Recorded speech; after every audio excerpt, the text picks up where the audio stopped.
The trigger wouldn't move, not jammed, not stuck in the conventional sense, simply frozen solid.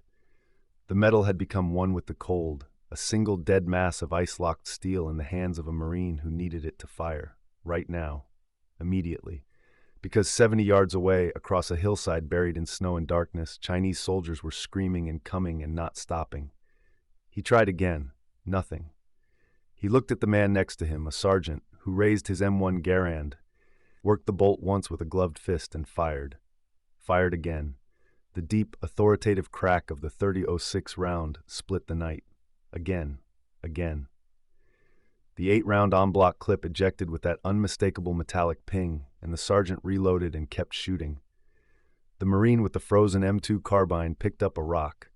That moment, that specific brutal contrast between a weapon that worked and one that didn't, is the story of the Chosin Reservoir. Not just a story of courage, though there was courage beyond measure. Not just a story of survival, though what those men endured defies the imagination. It is a story about what happens when the cold becomes so absolute, so merciless, that the only thing standing between you and death is 8 rounds of .30 caliber reality loaded into a rifle designed a generation before. This is the story of why the M1 Garand, in the frozen hell of North Korea, proved itself not just the greatest battle rifle of World War II, but the only rifle that mattered when the temperature hit 30 below zero and 120,000 Chinese soldiers came out of the mountains. If you haven't subscribed to this channel yet, now is the time. We tell these stories the way they deserve to be told, with respect for the men who lived them, and with the facts to back every word. The year is 1950. 5 years have passed since the end of the Second World War. The United States military has demobilized at extraordinary speed. The massive conscript army of 1945 has been dramatically reduced, equipment inventories have been cut, and much of the institutional knowledge built in 4 years of global combat has begun to disperse. The country is tired of war. Congress has cut the defense budget. General Douglas MacArthur, commanding American forces in the Pacific from his headquarters in Tokyo, operates with forces that are, in the polite assessment of historians, significantly under strength. On June 25, 1950, North Korean forces cross the 38th parallel and pour south into the Republic of Korea. The attack is swift, overwhelming, and nearly catastrophic. American units rushed from occupation duty in Japan find themselves outgunned and outmanned. The Pusan perimeter, a desperate defensive line in the southeastern corner of the peninsula, nearly collapses. Then in September, MacArthur executes one of the boldest amphibious operations in military history. American and Allied forces land at Incheon, deep in the enemy's rear, and the tide reverses almost overnight.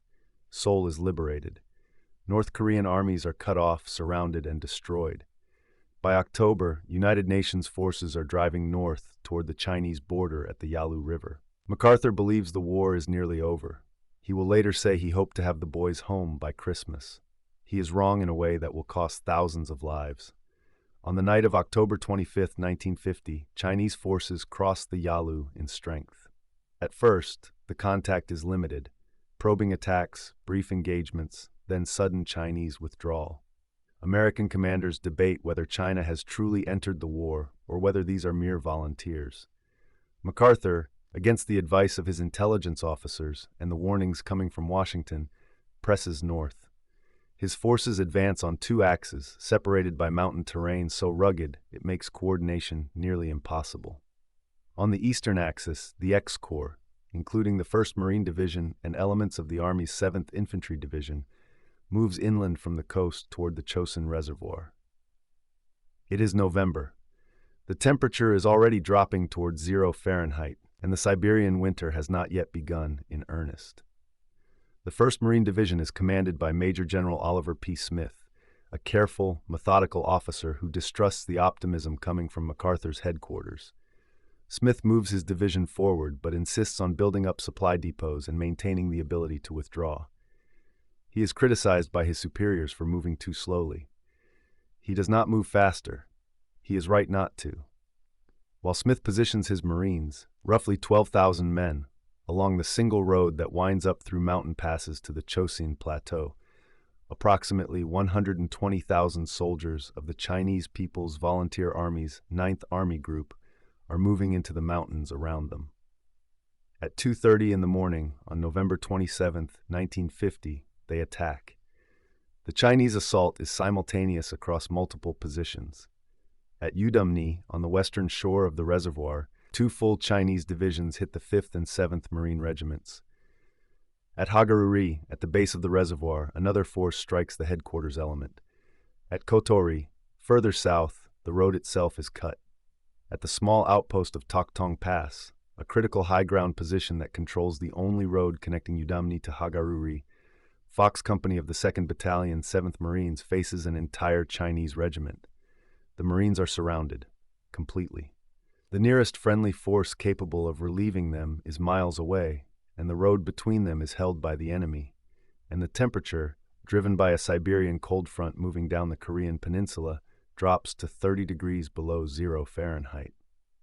To understand what that number means for a man with a rifle, you need to understand what cold of that magnitude does to metal. Not the romantic cold of a winter morning, not the cold of a Chicago January or a Colorado ski slope. This is the cold of interior Siberia, transplanted to a mountain plateau in North Korea, where the wind comes off the reservoir and drives the chill factor even lower. This is the cold where a man's exhaled breath freezes before it has traveled a foot from his lips, where morphine syrettes must be thawed in the mouth before they will inject, where sea rations freeze solid in their cans and must be eaten half-thawed or not at all, where men who stop moving, who sit down, who close their eyes, do not wake up. And it is the cold that separates the M1 Garand from the M2 Carbine as cleanly as a surgeon's blade. The M2 Carbine, the selective fire version of the M1 Carbine, capable of both semi-automatic and fully automatic fire, was on paper a formidable weapon. It weighed just over 5 pounds compared to the Garand's 9.5. It accepted 15 or 30 round detachable box magazines compared to the Garand's 8-round en bloc clip. It was compact, light, and at its introduced cyclic rate of 750 rounds per minute in full automatic, it had genuine stopping power against closely massed infantry. These qualities had made it enormously popular. Officers, staff personnel, machine gun crews, mortarmen, and many rifle Marines carried it. At Chosin, it was everywhere. But the M2 Carbine had a problem that no ordnance specification had anticipated, because no ordnance test had been conducted in conditions remotely approaching what those men now faced. The carbine's operating mechanism, its gas-operated action, its recoil spring, its firing pin, was extraordinarily sensitive to temperature. In the cold, the lubricants thickened and eventually froze, turning from viscous fluid to something approaching solid wax. The spring tension required to cycle the action dropped to the point where the mechanism could not complete its travel. The carbine might fire 1 round, fail to cycle, and present a dead trigger on the second pull. It might require 5 to 20 rounds of warm-up fire before it would function reliably, a luxury that did not exist when you were in a fighting hole at 2:30 in the morning with Chinese infantry 20 yards away. The 1st Marine Division's formal after-action analysis of the Chosin operation, later incorporated into an Operations Research Office report from October 1951, was explicit. The Marine criticism was described as harsher than even the Army's damning assessment, concluding that from top to bottom the 1st Marine Division had lost confidence in the M2 during the Chosin operation and wanted it either eliminated or fundamentally redesigned. General S.L.A. Marshall, the Army's most prominent combat historian and analyst, wrote in his contemporaneous commentary on infantry weapons in Korea that in sub-freezing weather, the M2 operated sluggishly and would require anywhere from 5 to 20 warm-up shots before it would fire in full automatic mode. In hot weather, he noted, even small amounts of dust and moisture caused it to misfire. In cold weather, it was more sensitive to frost than any other weapon in the American inventory. First Lieutenant Joseph Fisher of the 1st Marines stated that roughly 30% of the carbines in his unit gave trouble at Chosin, with some refusing to fire at all. 30%.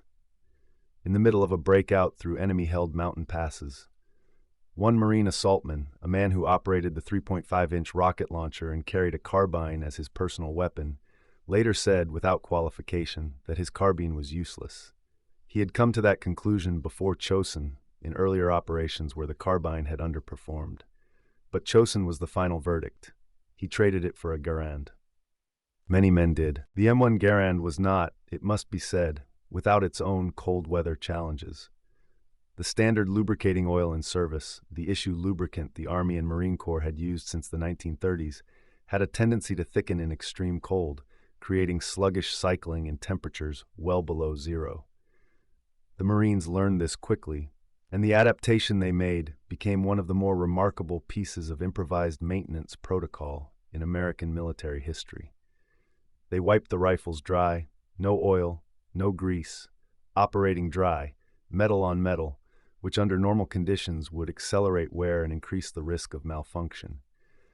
But at 30 below zero, the friction generated by a dry action was preferable to the drag created by lubricant that had congealed into something approaching putty.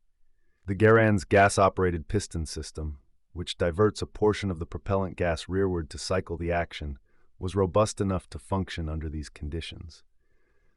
The design John Garand had finalized in the early 1930s, tested exhaustively at Springfield Armory, refined through years of engineering iteration, had built into it a mechanical resilience that proved in the Korean winter to be a kind of genius. Some accounts from veterans suggest that Marines applied a light coat of hair tonic or similar thin oils not subject to cold weather thickening to keep the action moving without introducing lubricant that would freeze. Whether this represents widespread practice or individual improvisation is difficult to establish from the historical record, but the underlying logic is sound, and it illustrates the degree to which these men understood their weapons and what their weapons needed to survive. The Garand could be fired dry. The M2 Carbine could not be made to fire at all.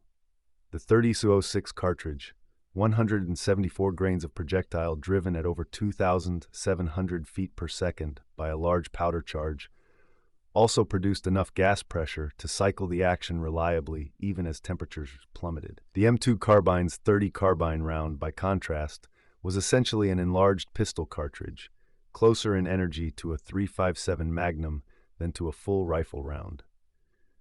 In extreme cold, powder burns less efficiently, pressure drops, and what was already a marginal cartridge became genuinely inadequate. Marines reported that the 30 carbine rounds struggled to penetrate the heavy quilted winter uniforms worn by Chinese soldiers at Chosin, uniforms that, thick with layers of cotton wadding, absorbed the lighter projectile in a way that a 30-06 round simply would not. This, too, became legend at the reservoir. A Marine with a Garand could put down a charging Chinese infantryman at 200 yards in the dark in a snowstorm with one round. A Marine with a carbine was not reliably achieving that result at 20 yards. Consider the position of Fox Company, 240 men on a frozen hillside called Toktong Pass, surrounded, outnumbered by roughly 10 to 1, ordered to hold the pass through which the Marines at Udumne would eventually have to retreat. They held it for 5 days and 6 nights. Captain William Barber, who commanded Fox Company, was wounded in the first night's fighting. He continued to command from his position on the ground, directing his men, crawling from one sector to another as Chinese attacks came in successive waves. He would be awarded the Medal of Honor for his actions. His men, those who survived, would be awarded the Presidential Unit Citation. What kept them alive beyond courage and training and a refusal to yield was the Garand, the rifle that could be worked with frozen hands, even through heavy gloves. That could be cleared with a hard pull on the operating rod when a round failed to chamber. That hit with authority, that fired reliably in temperatures that would have silenced every M2 carbine on the hill. The en-bloc clip, that distinctive feature of the Garand's design, 8 rounds locked together in a stamped metal frame, inserted as a unit and ejected automatically when the last round was fired, proved its worth in ways that no weapons designer had explicitly anticipated. A man with frostbitten fingers, barely able to feel the weapons in his hands, could reload a Garand faster than he could reload many carbines, because the clip required less fine motor dexterity than individually inserting rounds or fumbling with a stiff box magazine in a frozen well. The ping, That distinctive sound the ejected clip makes when the last round fires and the bolt locks back was not merely a mechanical accident. It was information. In the dark, on a hilltop at 30 below, a Marine could hear that ping from 10 feet away and know that the man next to him was reloading, not dead. Fox Company fired through the nights, the cold, the waves. The Chinese came back every night. Fox Company was still on Toktung Pass when the Marines from Udamni finally broke through to relieve them on December 3, 1950. The withdrawal itself, the breakout from Chosin to the coast at Hungnam, is one of the great fighting retreats in military history. 17 miles from Hagaruri to Kodori, then another 11 miles to Chinhungni, then down through the mountains to the sea. Every step contested. Chinese forces holding commanding terrain at every pass, every bridge, every choke point along the single road that was the only way out. Major General Smith, asked by a correspondent whether the Marines were in retreat, gave an answer that has passed into legend. "We are not retreating. We are attacking in a different direction." The breakout began on December 1st. The rear guard, the last Marines to leave each position, the men most exposed, most vulnerable to being cut off and destroyed, carried Garands. The column moved by day when possible, because the Marine Corsairs and Air Force fighters overhead could provide close air support that kept Chinese forces off the road. At night, the column stopped, formed perimeters, and waited for the attacks they knew were coming. The Chinese attacked every night, and every night the Garands fired. The bar, the Browning automatic rifle, the squad automatic weapon that had served since World War I, also proved its worth in the cold. Heavy at nearly 20 pounds, but so mechanically robust that it continued to function in temperatures that had silenced the carbines entirely. Marines who had complained about carrying the bar in more temperate conditions stopped complaining at Chosin. Weight, they discovered, had purchased reliability. The column fought its way south. At the Funchalen Pass, Chinese forces had destroyed the bridge over a deep chasm in the road, a deliberate action designed to halt the column permanently. The Marines improvised. They had sections of a portable bridge, treadway sections, flown in by Air Force transport aircraft and airdropped to the column. Engineers working in temperatures that caused the steel to become brittle and the grease on their tools to thicken like cold butter assembled the bridge under fire. The column passed over it and continued south. On December 11, 1950, the last Marine elements reached Hungnam. The evacuation by sea, 193 vessels, nearly 105,000 military personnel, 17,500 vehicles, and approximately 98,000 Korean civilian refugees, is described by military historians as the greatest evacuation movement by sea in American history. The Chinese 9th Army Group, which had entered the Chosin campaign with 12 divisions, did not return to combat operations until March 1951. Their losses have been estimated at 50,000 or more, including many who simply froze to death in the mountains without shelter, without winter clothing adequate for the conditions they faced. The Marines, surrounded, outnumbered 4-1, fighting in conditions that had defeated armies throughout history, had broken out intact, fighting and carrying their dead with them. The after-action reports that came out of Chosin were damning to the M2 Carbine and ultimately influenced the entire course of American small arms development for the next decade. The Army and Marine Corps both recognized that the M2 could not be the primary personal weapon for American infantrymen in any environment where extreme cold was possible, and given the geography of the Cold War threat, extreme cold was always possible. The Operations Research Office report of October 1951, incorporating combat data from Chosin, was explicit in its condemnation. The Marine Corps was particularly direct. The M2 had failed at the moment it mattered most.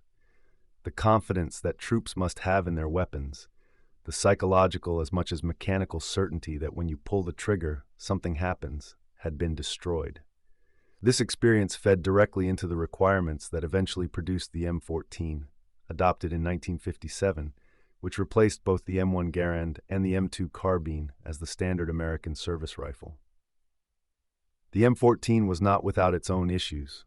It would be succeeded by the M16 in Vietnam, but its design specifically addressed the cold weather reliability failures exposed at Chosin. John Garand's rifle, meanwhile, had proven something that no laboratory test had quantified and no ordnance specification had explicitly required. It had proven that the reliability built into a weapon during its design and manufacture is not merely a mechanical quality. It is a moral one. A rifle that fires when you need it to fire is more than a tool. In the dark, on a frozen hill, with an enemy coming and your fingers too cold to feel the trigger, it is a promise. The Garand kept that promise. Think about what those men carried with them out of those mountains. Not just frostbite, not just the weight of the dead they refused to leave behind. They carried the knowledge, hard-earned, paid for in ways that are difficult to contemplate, that in the worst conditions a human being can face, they had not broken. They had not surrendered. They had not abandoned their positions or their wounded or each other. And when historians look at how they achieved that, when they ask what gave those Marines the ability to hold through 7 nights at Tong Pass, to fight down 17 miles of mountain road through a Chinese army, to reach the sea with their cohesion and their honor intact, part of the answer is mechanical. It is the gas piston and the en-bloc clip and the 30-06 round, and the decision by John Garand in 1932 to build a rifle that could be fired dry at 30 below. But the larger answer is the men themselves. The Marines of the 1st Division who went into those mountains understood that their job was to hold. Fox Company understood. The rear guards understood. The engineers who built the bridge at Funchalen Pass understood. What they had, all they had in the worst moments, was each other, their training, and a rifle that worked. In the end, that was enough. The Chosin Reservoir campaign cost the Marines 4,385 killed, wounded, and missing. The cold alone, frostbite, hypothermia, exposure, accounted for a significant portion of the casualties.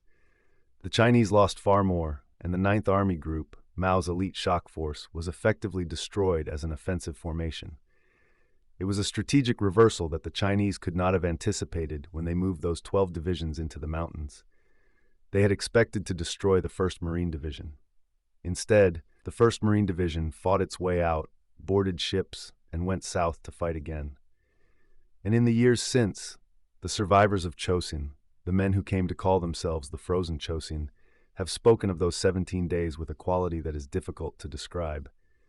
Not pride exactly, though there is enormous pride. Not bitterness, though what they endured would justify bitterness. Something closer to the recognition that they faced the worst the world could offer, and they did not yield. The M1 Garand is in museums now.